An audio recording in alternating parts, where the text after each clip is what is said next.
전한 거룩한 복음입니다. 주님 영광 받으소서. 그때 예수님께서는 유다인들에게 내 아버지께서 여태 일하고 계시니 나도 일하는 것이다 하고 말씀하셨다. 이 때문에 유다인들은 더욱 예수님을 죽이려고 하였다. 그분께서 안식일을 어기실 뿐만 아니라 하느님을 당신 아버지라고 하시면서 당신 자신을 하느님과 대등하게 만드셨기 때문이다. 예수님께서 그들에게 말씀하셨다. 내가 진실로 진실로 너희에게 말한다. 아버지께서 하시는 것을 보지 않고서 아들이 스스로 할 수 있는 것은 하나도 없다. 그분께서 하시는 것을 아들도 그대로 할 따름이다. 아버지께서는 아들을 사랑하시어 당신께서 하시는 모든 것을 아들에게 보여주신다. 그리고 앞으로 그보다 더 큰 일들을 아들에게 보여주시어 너희를 놀라게 하실 것이다. 아버지께서 죽은 이들을 일으켜 다시 살리시는 것처럼 아들도 자기가 원하는 이들을 다시 살린다. 아버지께서는 아무도 심판하지 않으시고 심판하는 일을 모두 아들에게 넘기셨다. 모든 사람이 아버지를 공경하듯이 아들도 공경하게 하시려는 것이다. 아들을 공경하지 않는 자는 아들을 보내신 아버지도 공경하지 않는다. 내가 진실로 진실로 너희에게 말한다. 내 말을 듣고 나를 보내신 분을 믿는 이는 영생을 얻고 심판을 받지 않는다. 그는 이미 죽음에서 생명으로 건너갔다. 내가 진실로 진실로 너희에게 말한다. 죽은 이들이 하느님 아들의 목소리를 듣고 또 그렇게 들은 이들이 살아날 때가 온다. 지금이 바로 그때다. 아버지께서 당신 안에 생명을 가지고 계신 것처럼 아들도 그 안에 생명을 가지게 해 주셨기 때문이다. 아버지께서는 또 그가 사람의 아들이므로 심판을 하는 권한도 주셨다. 이 말에 놀라지 마라. 무덤 속에 있는 모든 사람이 그의 목소리를 듣는 때가 온다. 그들이 무덤에서 나와 선을 행한 이들은 부활하여 생명을 얻고 악을 저지르는 자들은 부활하여 심판을 받을 것이다. 나는 아무것도 스스로 할 수 없다. 나는 듣는 대로 심판할 따름이다. 그래서 내 심판은 올바르다. 내가 내 뜻이 아니라 나를 보내신 분의 뜻을 추구하기 때문이다. 주님의 말씀입니다. 그리스도님 찬양합니다.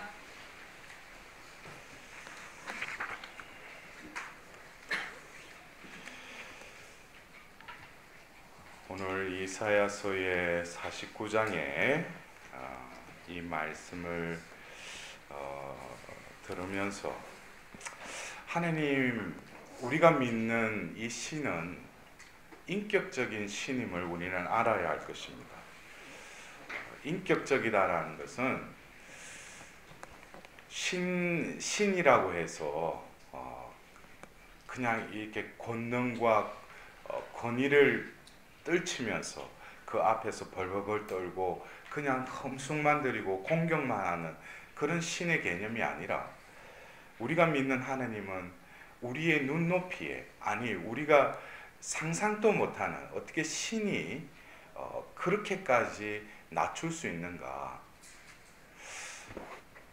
여러분들 오늘 이사야의 예언서를 이렇게 들으면서 그 복수로 그들, 이들, 백성들 이렇게 하는데 여러분들은 이 그들, 이들, 백성 거기에 자신이 이렇게 속해 있다고 생각하셔요? 그러한 자부심이 들지 않으셔요? 하나님이 다 해주시겠다는 거예요.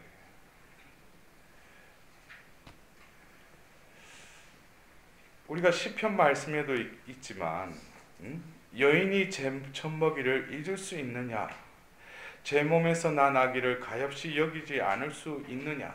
근데 우리는 이 말씀이 이 요즘 보면은 깜짝깜짝 놀라죠. 뉴스를 보면은 애를 보면 팽개치고 게임을 하지 않나 보면 뭐 애는 어떻게 됐고 보면 뭐 근데도 하나님은 뭐예요? 설령 여인들은 잊는다 하더라도 나는 너를 잊지 않는다 그랬어요. 잊지 않는다는 거예요. 우리는 다시금 이 사순 시기를 지내면서 이 인격적인 하나님이 바로 예수님을 통해서 드러내고자 하시는 당신의 그 마음을 우리는 조금이라도 헤아릴 수 있어야 돼요.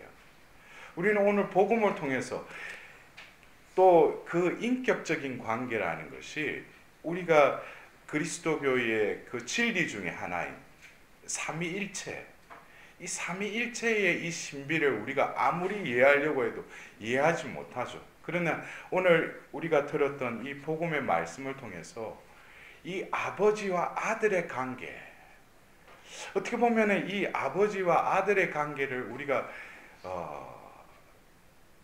인간사에서 내가 만나는 어떤 부부관계, 자녀와 어떤 부모의 관계, 어떤 이웃과의 관계 속에서 이러한 신뢰와 존경과 어떤 배려의 어떤 그런 것들이 먼저 전제되어 있다면 어떤 사랑이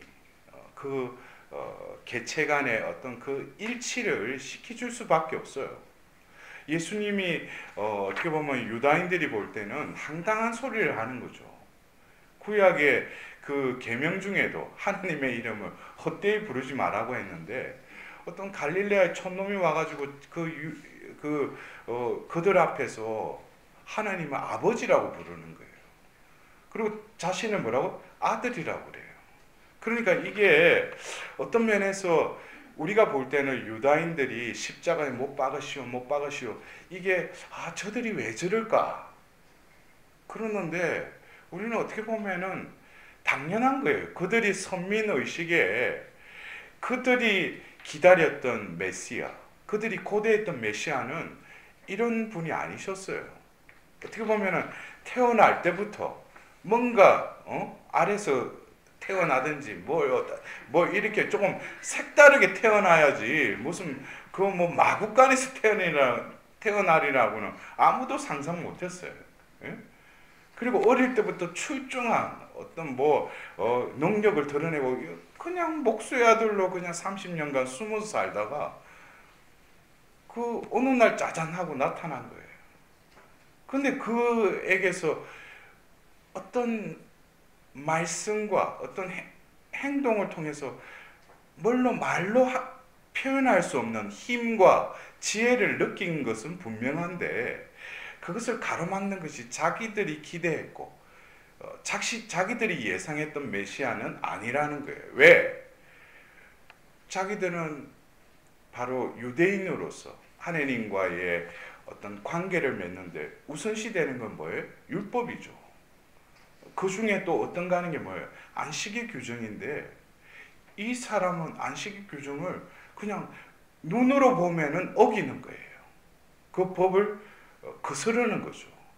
그러니까 자기들이 유대인들을 구원할 메시아는 아니라는 거예요. 율법을 무시해 버리니까.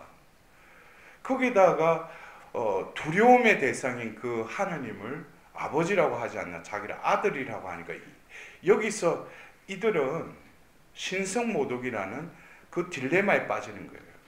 그러면 처음에는 그런 허황됨 속에서 예수를 죽이려고 했지만 서서히 그 예수님의 또 인성 뒤에 또 숨겨져 있는 신성이 그들에게 뭐예요?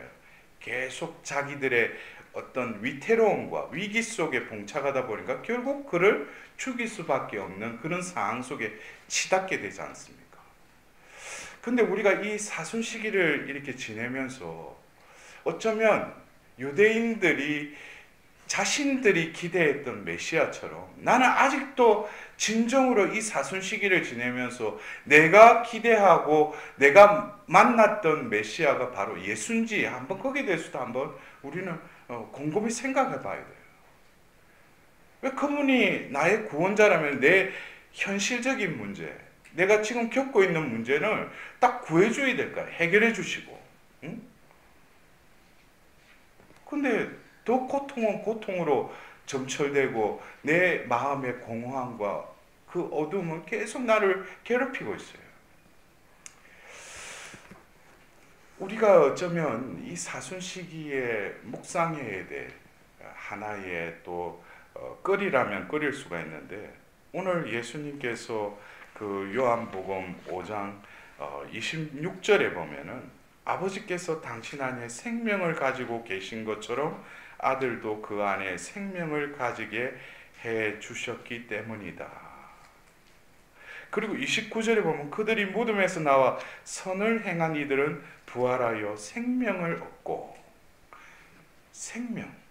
생명이라는 이 단어를 우리는 이 사순 시기에 또 한번 이렇게 그 관점에서 한번 성찰을 해봐야 돼요. 생명. 왜냐? 어떻게 보면 죽음과 그 부활이라는 것도 결국 공통적인 것은 뭐예요? 생명이에요. 하나는 생명이 끊어지는 거고, 하나는 다시 생명이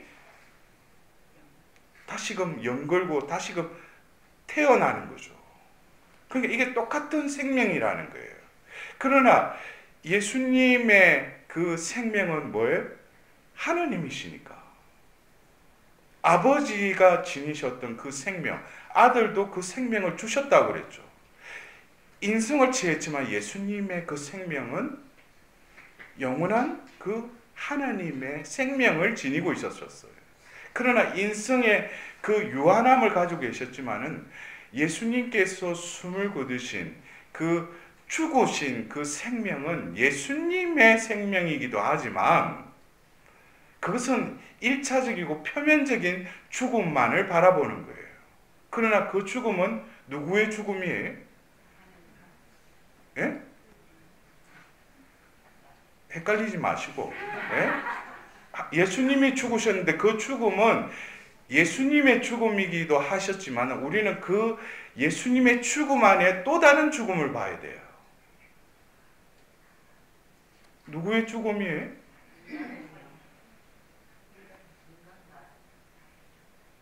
그렇죠. 그건 틀린 말이 아니에요. 나의 죽음, 인류의 죽음을 바라봐야 돼요. 그거를 보지 못한다면 예수님 죽음은 또 뭐예요? 그냥 마네킹과 같이 올해도 그냥 바라볼 뿐이에요. 그 안에 숨겨진 나의 죽음, 인류의 죄에 타락한 그 죽음을 다시금 바라볼 때 예수님의 그 생명은 죽었지만 소멸되지 않았다는 거예요. 예수님은 죄를 지을 수가 없는 분이죠. 그러나 예수님이 죽을 수밖에 없는 것은 인간의 죄로 하느님이 원래 부여하신 그 인간이라는 존재에게 부여하신 그 생명은 어떤 생명이었어요? 영원한 생명이었죠. 근데 죄로 타락해서 죽을 수밖에 없는 그 상황 속에서 예수님께서 그 죄와 죽음의 세계를 이기기 위해서 예수님이 육을 취하시고 속죄양이 되셔서 대속을 하는 거 아니겠어요? 그럴 때 대속한다, 대신 죽는다라고 할 때는 바로 우리는 예수님의 죽음을 볼 때 그 안에 죄로 타락한 그 생명을 바라봐야 돼요. 그 생명은 바로 나의 생명이요 인류의 생명이라는 거예요. 그것을 제대로 깨닫지 못한 뭐예요? 그냥 감성적으로, 이성적으로만 예수님 죽음에 다가갈 뿐이에요. 예수님의 그 생명은 손상됨이 없지만 인간의 죄로 인해서 예수님은 죽음을 받아들이셨어요. 그리고 그 죽음을 통해서 바로 인간의 죄로 인해서 없어져야 될 그 죽음에 그것을 예수님은 다 끌어안고 대신 죽으신 거예요. 결국 우리가 이 사순 시기를 지내면서 예수님의 죽음 속으로 어떻게 돼? 들어가야죠. 우리의 이 생명, 내가 지금 살아있다라고 보지만 이 사순 시기의 육신의 재개를 통해서 우리는 다시금 내 생명이 얼마나 변질되었는지, 내가 그러잖아요. 내가 죄를 짓지 말아야지, 내가 하나님 안에서 열심히 살아야지. 근데 또 내가 흔적을 보면은 보면 뭐예요? 죄를 또 지어버린 거예요. 그러니까 이것은 내 탓일 수도 있지만 이거는 아담의 지은 죄. 아담이 지은 죄는 결국 뭐예요? 내가 지었다는 거예요. 왜 그 사람이 왜 지은 죄를 내가 왜 지었느냐? 여러분들 우리가 꼭 그것이 똑같은 비유는 아니겠지만 우리가 그래요. 무슨 국가대표팀이 있잖아요. 예? 국가대표팀에 이를테면 축구를 했어요. 근데 그 국가대표팀이 이겼어요. 그럼 우리가 이긴 거잖아. 내가 기쁘잖아요. 내가 뛴 게 아닌데 내가 골 넣은 것도 아닌데 내가 기쁘잖아요. 그 사람을 대표로 삼았으니까. 응? 우리가 아담이 죄를 지었다는 것은 그냥 설화의 개념으로 그냥 아담이 하와가 죄를 지었다. 그것은 내가 지은 거예요. 지금 그것이 계속 되풀이 되고 있으니까. 그러나 그것으로 인해서 우리는 눈에 보이지 않는 하느님이 부여해 주신 그 생명, 그 생명이 변질이 되어버렸다는 거예요.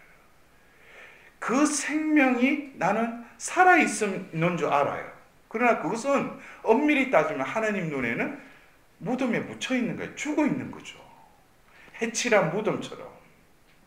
그래서 하느님은 그 죽어 없어질 그 인류를 어떻게 다시 살려야 되니까 그 생명을 예수님이 다 대신 죽으신 거예요. 결국 우리는 이 사순 시기에 이 생명, 나는 과연 그 앞에, 생명 앞에 영혼이라는 그것이 붙어 있는지, 아니면 그냥 없어질 그 생명의 그 급에서 살아가고 있는지, 그것에 대해서 우리는 분명히 이 사순 시기에 그것에 대해서 선택을 하셔야 돼요. 내가 죽어 없어질 이 생명에 매달릴 것인가, 아니면 영원한 생명의 저 너머의 그것을 향해서 나는 이 생명을 예수님과 함께 같이 죽을 것인가. 결국 이 문제는 우리가 예수님을 메시아, 구세주로 맞아들이는 데 있어서도 우리가 예수님이 나의 구원자이시다. 그러나 진정으로 나를 구원하시는 것은 예수님이 나에게 영원한 생명을 주실 때 그분이 진정한 나의 구원자이시죠. 안 그래요? 현세적인 어떤 생명의 웰빙을 위해서 그걸 들어주는 분이 구원자셔요? 아니죠. 그래서 예수님의 이 생명, 결국 유다인들이 보지 못했던 그 내면에 바로 신성이 있었다는 거예요. 우리들도 이 사순 시기를 지내면서 우리는 다시금 우리의 생명, 하느님은 분명히 먼지로 코에 숨을 불어넣어서 창조하신 그 사람, 그러나 타락해버린 사람, 그러나 우리의 존재는 먼지일 뿐인 존재이지만 하느님은 다시금 어떻게 그 창조 때의 그 창조를 다시금 우리 가운데 이루시겠다는 거예요. 그것이 바로 뭐예요? 부활이죠. 그래서 우리는 이 생명에 대한 분명한 차이점을 알고 나는 어떤 생명을 추구하고 사는지에 대해서도 분명히 자기가 자각을 해야지 우리가 예수님 죽음 앞에 뭐예요? 나의 이 거짓된 이 옛사람의 생명을 어떻게 예수님의 십자가에 같이 함께 못 박아 죽을 거 아니에요. 그 생명이 구분이 안 되면 어떻게 돼요? 올해도 십자가 경배할 때 그냥 멀리서 예수님 십자가만 잠깐 보고 앞에 가서 절하고 끝나는 거예요. 그러면은 뭐예요? 그 생명은 그대로 나를 지배할 겁니다. 올해는 이 생명을 예수님의 그 십자가에 온전히 내어드려야 돼요. 토스해드려야 돼요. 그리고 예수님과 함께 십자가에 못 박혀 죽어야 돼요. 그럴 때 하나님이 사람아 너는 먼지에서 왔으니 먼지로 돌아갈 것을 생각하여라고 하였던 화두와도 같은 이 제예수요일의 그 의미를 깨닫게 되는 거예요. 아, 이것이 숨을 불어넣기 때문에 사람이 되었고 다시금 생명을 불어넣었으니 예수님이 부활 사건은 나에게 다시금 이 파스쿠아의 신비를 통해서 우리에게 어떻게 됐다? 이루어졌다는 거예요. 이것을 내가 깨닫는 거, 내가 그 잠에서 깨어나는 거, 바로 하나님이 에제키엘서 37장에 말씀하셨어요. 너희를 무덤에서 끌어올리면 비로소 내가 주님임을 알게 될 것이다 그랬어요. 내가 지금 허우적거리고 있는 또 다른 죽음의 늪과 같은 이 무덤에서 빨리 내가 어떻게 탈출해야죠. 그 길은 한 가지밖에 없어요. 바로 예수 그리스도를 통하여, 더 구체적으로 어떻게 십자가를 통해서만이 어떻게 돼요? 그 무덤에서 탈출할 수 있다는 거예요. 내가 탈출하느냐? 아니, 그분이 직접 나를 끌어올려 주신다는 거예요.